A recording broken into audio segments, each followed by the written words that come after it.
An elderly woman vanishes from inside her home in the Catalina foothills of Pima County, Arizona. Not from a parking lot, not from a hiking trail, not from a dark highway at midnight. From her house, a place that's supposed to be predictable, controlled, and safe. Before we go any further, let me say this clearly. I'm not accusing anyone. I'm not naming suspects. I'm not declaring guilt. Everyone connected to this case is innocent unless and until proven guilty in a court of law. What I'm offering here is investigative perspective, opinion based on behavior, experience, and publicly available information. Law enforcement deals in evidence. I'm dealing in analysis.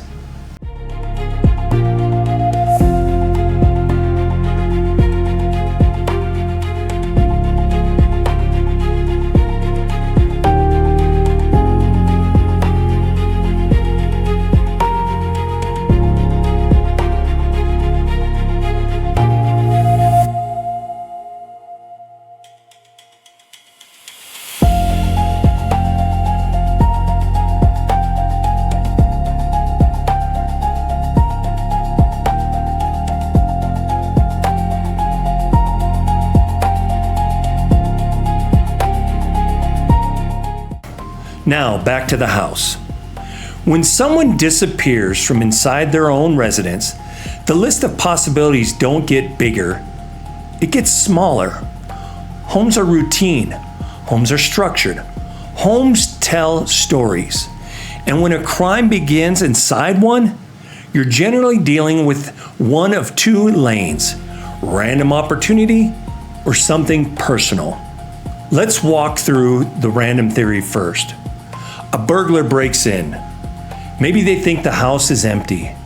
Maybe they're looking for quick valuables, jewelry, cash, electronics. Suddenly, they're surprised. The homeowner is there.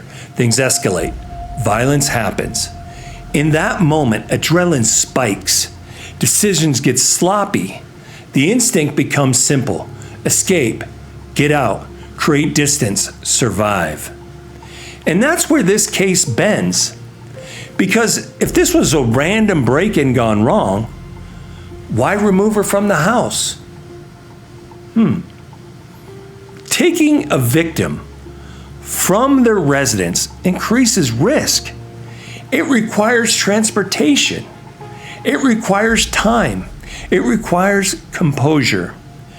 You're not reacting anymore, you're deciding. Criminals in panic don't create more work for themselves. They create distance. Removal from the house is an instinct. Removal is intentional. When someone is taken from their home, it suggests the offender believed they had a window, a safe window of time. They weren't worried about immediate interruptions. They weren't worried about neighbors stepping outside. They weren't worried about someone showing up unexpectedly. That kind of confidence doesn't come from chaos. It comes from knowledge. Knowledge of the person. Knowledge of the schedule. Knowledge of the space or the house. Now, let's step into the second lane: targeted action. When a crime is targeted, it carries weight. There's purpose attached. There's motive attached.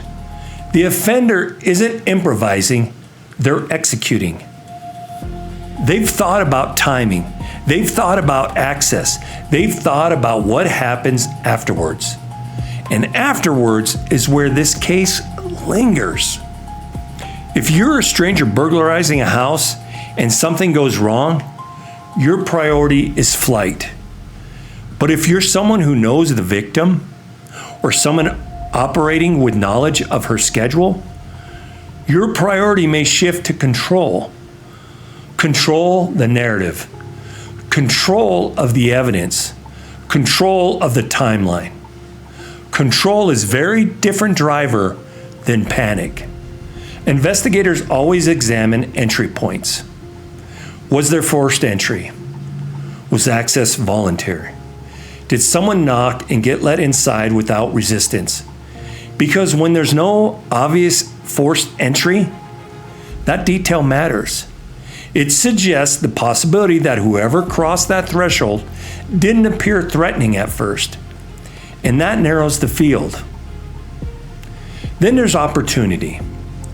Who knew her routines? Who knew when she'd be alone? Who understood how long it might take before someone noticed she was gone? Crimes are built on opportunity, and opportunity often lives closer to the victim than people are comfortable admitting. Now let's talk behavior after the event, because sometimes what happens after the crime speaks louder than what happens during it. Sudden narrative shaping, immediate assumptions, over-involvement or under-involvement, changes in communication patterns, financial movement, digital silence where there shouldn't be silence. These are not dramatic theories, they're investigative markers. In today's world, there's almost no such thing as a crime without a digital shadow. Phones ping, vehicle log movements, Wi-Fi network tracking device access, camera catches angles people forget exist. If someone transported her from that home, there's likely breadcrumbs somewhere. The question isn't whether evidence exists, it's whether the right pieces connect at the right time. Now, could this be a stranger? Yes. Rare doesn't mean impossible. There are offenders who plan carefully, who conduct surveillance, who move with patience.